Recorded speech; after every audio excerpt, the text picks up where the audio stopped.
You look pretty today. I always look pretty, girl. Okay, we're starting. Is it recording anyway?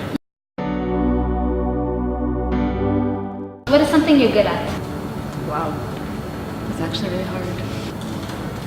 Seriously? Sleeping well. I swear I'm not good at anything. Yeah, I'm not good at anything. Like, I can't even sleep properly. Let me honestly think here.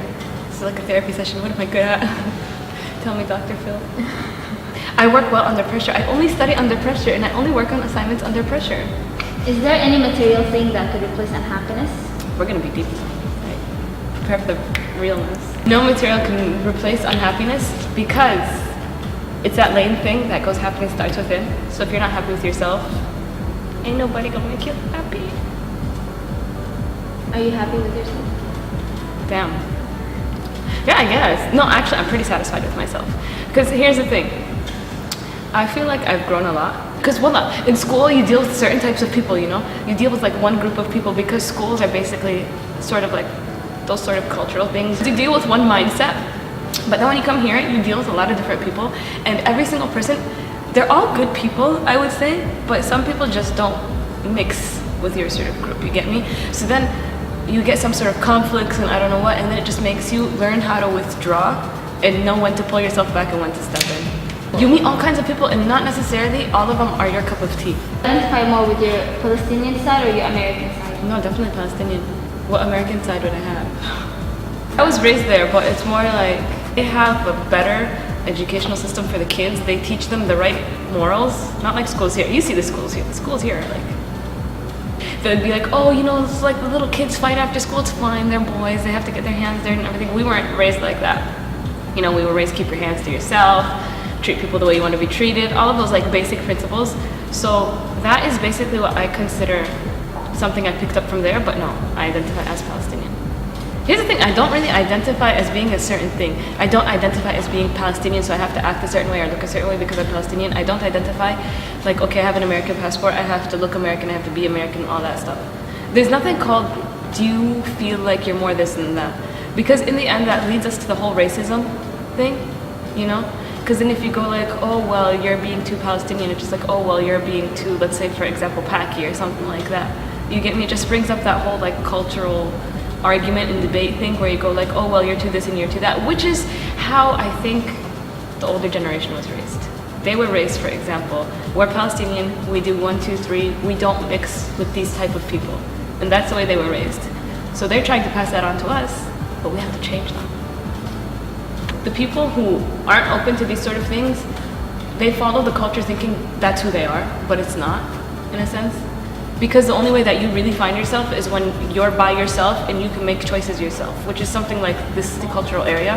You have a lot of different people, so you don't have a specific guideline as to who to be like, so you can just be yourself. One thing you wish you knew as a child or a teenager? Oh, that's a good one. You can't be accepted by everyone. Because in school you try to be accepted by your whole class, and then as a child you try to be accepted by all your group of friends. It doesn't work like that. You realize that you don't need everyone's acceptance because it doesn't matter how good of a person you are. Some people just won't like you and won't accept you. It could be out of jealousy, it could be like you're not their sort of person, could be they want to ruin you. It's just that sort of thing. So you can't be accepted by all. So you just find the people that kind of like love you regardless in a sense and want to be your friend and will be there for you, and those are the only people that matter. What's one experience that changed your views on life? One specific experience. University. The whole thing? The whole thing. From my freshman year till this year, girl, dude, I'll tell you something. The first day of university, when we first graduated high school, was that like 2013? Okay, so that year, I had this course called General Chemistry and Engineering, right?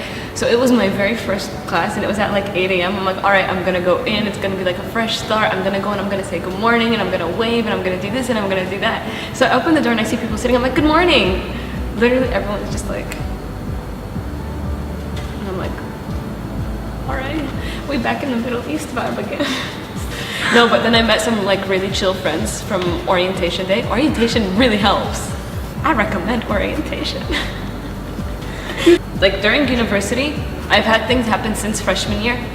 Not so nice things. So then that's where I'm telling you where the whole growth thing started. Like you started like kind of obnoxious freshman year, After that, you get like slapped and slapped and slapped and slapped, and you're like, all right, time to grow up. What is your biggest struggle as a woman in the Middle East? Culturalism. You're bounded to a certain culture. Guys aren't really bound to any culture, because guys can do whatever it is they want, because in the end they're like, oh, you know, they're guys, they're responsible for themselves, they can handle themselves, and they're like, if you're a girl, you know, you have to follow certain rules, you have to do certain things, just to maintain that reputation of being a girl. So the second you do something, it doesn't necessarily have to be wrong, but you do something out of that sort of outline, you're gone. Quick. Now I feel pressure. If you were to write a book, what would you call it? I would call it a Simba story. That way, listen, I don't really give a full detailed explanation, but then here's the thing.